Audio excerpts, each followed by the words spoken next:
Le désir de Dieu de voir ses enfants suivre le bon chemin est une vérité intemporelle qui résonne profondément dans le cœur des croyants.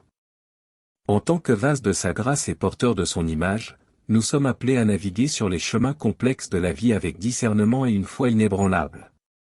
Au cœur de ce voyage se trouve la présence intérieure de l'Esprit Saint, qui sert de boussole divine, nous guidant dans toute la vérité et la justice. En contemplant les signes qui indiquent que nous sommes sur le bon chemin, nous rencontrons un profond paradoxe inhérent à la marche chrétienne, la dichotomie entre l'approbation divine et le rejet du monde.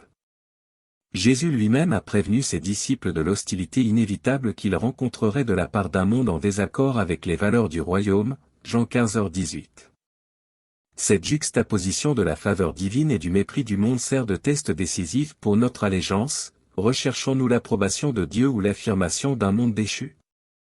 De plus, l'exhortation de l'apôtre Paul dans Romains 12h2 souligne l'impératif de résister à la conformité au modèle de ce monde et d'être transformé par le renouvellement de notre esprit. En tant que citoyens d'un royaume céleste, notre allégeance ne va pas aux idéologies éphémères de la société humaine, mais aux vérités éternelles révélées dans la parole de Dieu. Ainsi, lorsque nos opinions et nos convictions s'alignent sur les principes de l'Écriture, nous pouvons nous attendre à une opposition de la part d'un monde enraciné dans le relativisme moral et les ténèbres spirituelles. Prenons, par exemple, la vie de l'Église primitive, où les croyants ont dû faire face à la persécution et à l'ostracisme en raison de leur engagement inébranlable envers le Christ.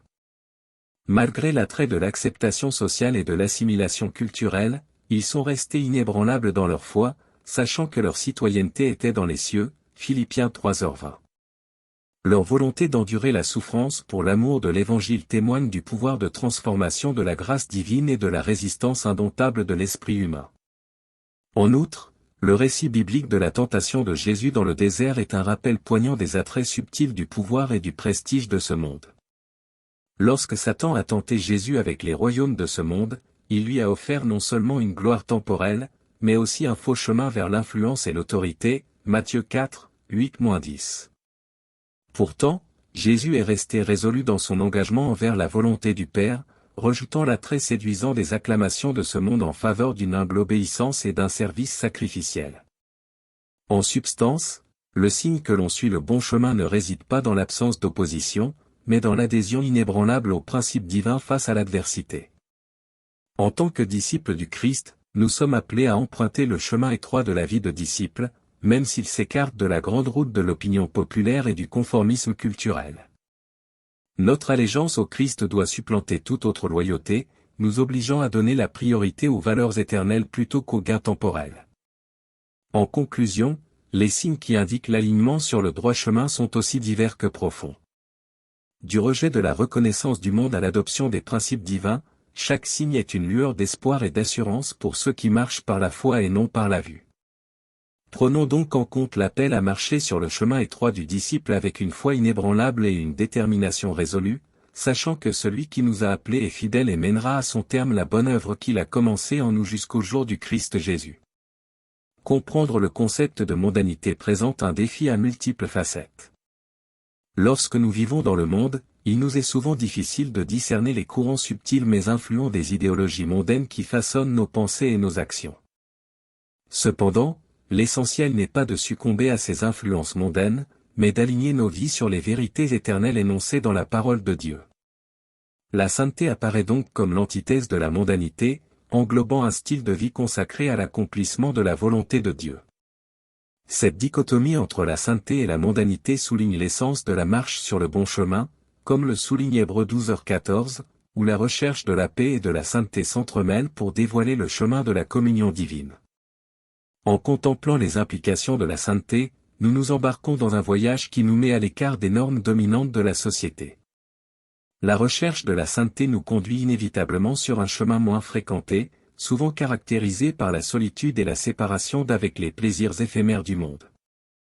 Pourtant, au milieu de cet isolement apparent, nous trouvons du réconfort dans la présence toujours constante de l'Esprit Saint, dont l'assurance réconfortante nous accompagne dans les tempêtes tumultueuses de la vie.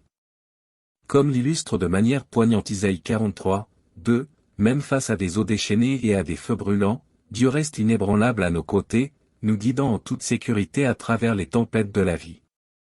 Ainsi, plutôt que de considérer l'adversité comme un signe de déviation, nous la reconnaissons comme une occasion d'intimité divine, où notre foi est affinée et fortifiée comme de l'or pur dans la fournaise de l'affliction. De manière significative, le récit de Job témoigne du pouvoir transformateur de la souffrance, qui permet d'approfondir notre compréhension de la souveraineté et de la grâce de Dieu. En traversant les profondeurs du désespoir et de l'angoisse, Job émerge non seulement comme un parangon de foi inébranlable, mais aussi comme une lueur d'espoir pour tous ceux qui endurent des épreuves. Son parcours profond, de l'affliction à la restauration, souligne la profonde vérité contenue dans Philippiens 3:10, où l'apôtre Paul exprime avec ardeur son désir de connaître intimement le Christ, même à travers la communion de ses souffrances. Ainsi, la souffrance cesse d'être une simple tribulation pour devenir une communion sacrée avec le divin, dans laquelle nous participons aux souffrances rédemptrices du Christ, nous rapprochant ainsi de son cœur. En outre, la recherche de la sainteté n'englobe pas seulement la piété personnelle, mais aussi un engagement radical à maintenir des normes pieuses dans un monde où règne le relativisme moral et le compromis. Acte 4, 18-20 dépeint de manière frappante le défi des apôtres face à la persécution, alors qu'ils proclamaient hardiment le nom de Jésus en dépit des menaces et de l'opposition. Cette détermination inébranlable à donner la priorité à l'obéissance divine plutôt qu'à l'approbation humaine est un appel clair pour les croyants à rester fermes dans leur foi, quel qu'en soit le prix. En effet, comme Jésus lui-même l'a prévenu dans Matthieu 10, 34-36, le chemin du disciple peut entraîner des discordes familiales et l'ostracisme de la société, mais ces sacrifices pâlissent en comparaison des récompenses éternelles qui attendent ceux qui endurent fidèlement jusqu'à la fin. En nous inspirant de la vie exemplaire de personnalités bibliques telles que Joseph, Daniel et les 3 Hébreux, nous tirons des leçons inestimables sur le caractère indispensable d'une foi inébranlable pour faire face aux vicissitudes de la vie.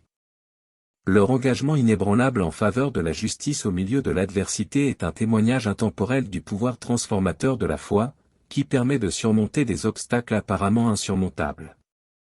En réfléchissant à leur héritage durable, nous nous rappelons la vérité durable résumée dans Romains 8h28, où toute chose concourt au bien de ceux qui aiment Dieu, affirmant ainsi la providence souveraine d'un Père aimant et bienveillant.